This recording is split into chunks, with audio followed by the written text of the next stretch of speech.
Assalamualaikum warahmatullahi wabarakatuh. Em, izin memperkenalkan diri, nama saya Keisha Dwi Rohima dengan NPM 221506147. Saya dari kelas PSTIC. Di sini saya akan menjelaskan mengenai some rule principle. Nah, yang pertama, di sini kita dapat melihat bahwa some rule principle yaitu kemungkinan berdasarkan prinsip aturan jumlah. Di sini kita dapat lihat formulanya yaitu misal ada A irisan B, maka bisa juga kardinalitasnya A gabungan B sehingga A tambah B. Nah, misalkan di sini kita ada di sebuah restoran dan akan memakan sup ataupun salad, tetapi bisa juga tidak keduanya. Nah, di sini ada 2 sup dan 4 salad pada menu yang disediakan, tetapi banyak pilihan yang dimiliki menurut aturan penjumlahannya itu misalnya ada 2 jenis sup yang berbeda dan 4 salad berbeda pada menu. Jadi perhitungannya yaitu 2 ditambah 4 sama dengan 6 pilihan. Nah, yang kedua ada product rule principle atau yang bisa disebut juga dengan aturan perkaliannya. Di sini hampir sama seperti sum rule principle, hanya saja di sini menggunakan perkalian. Nah, pada kondisi yang sama, eh, misalnya ada 2 sup dan 4 salad, maka kemungkinannya itu ada 2 dikali 4 sama dengan 8 cara untuk mendapatkan sup atau saladnya gitu. Nah, kalau produk rule principle ini juga kardinalitas produk kartesian dari dua himpunan yaitu produk dari kardinalitas eh, dari dua himpunannya. Seperti pada sub dan salad tadi. Nah, yang ketiga itu factorial function. Di sini eh, la- fungs- fungsi faktorial itu menggunakan rumus matematika yang diwakili oleh tanda seru. Nah, misalnya di sini formulanya n faktorial atau dituliskan n dengan tanda seru, maka hasilnya itu n. Misalnya untuk contoh kedua yaitu 0 faktorial sama dengan 1 faktorial sama dengan 1, 2 faktorial berarti 2 dikali 1 sama dengan 2, 4 faktorial berarti 4 dikali 3 dikali 2 dikali 1 sama dengan 24, dan 5 faktorial yaitu 5 dikali 4 dikali 3 dikali 2 dikali 1. Ini ya untuk contohnya. Nah, lalu untuk yang keempat ada mutasi permutasi. Di sini permutasi adalah susunan objek dengan cara atau urutan tertentu.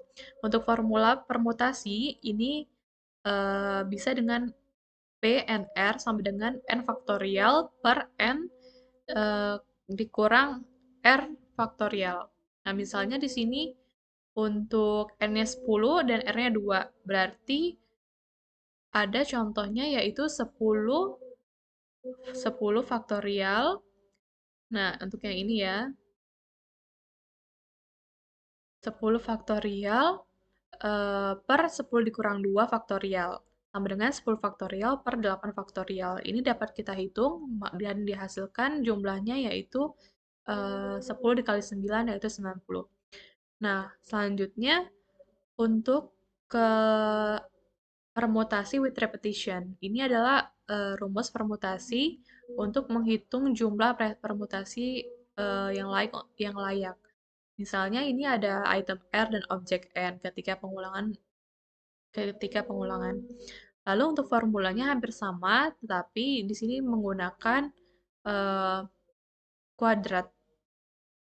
Berapa contoh yang dapat kita lihat di sini yaitu berapa banyak susunan huruf dari kata excellent, jumlah total elemen dalam kata excellent yang ini memiliki 9 huruf. Tetapi untuk huruf E itu diulang sebanyak 3 kali, jadi P-nya sama dengan 3, dan L diulang sebanyak 2 kali, jadi Q-nya 2. Nah, di sini bisa kita lihat rumusnya yaitu PR, P dikali Q, eh, dan N. Lalu bisa kita lihat di sini bahwa 9 faktorial per 3 faktorial dikali 2 faktorial. Nah, di sini dapat kita lihat cara hasil yang menentukan berapa banyak cara untuk menyusun huruf menggunakan kata excellent, yaitu sebanyak 30.240 cara. Dan yang keenam itu ada combination atau kombinasi yang didefinisikan sebagai suatu susunan objek di mana urutan pemilihan objek tidak menjadi masalah. Kombinasi berarti pemilihan benda di mana urutan bendanya itu tidak penting. Bedanya kombinasi sama permutasi itu kalau kombinasi urutannya itu tidak penting, sedangkan kalau dimutasi sangat penting untuk urutannya. Formula untuk kombinasi yaitu C, N, dan K. Sama dengan N faktorial per K faktorial dalam kurung N dikurang K faktorial. Misalnya kita dapat dilihat pada contoh untuk yang keenam ini,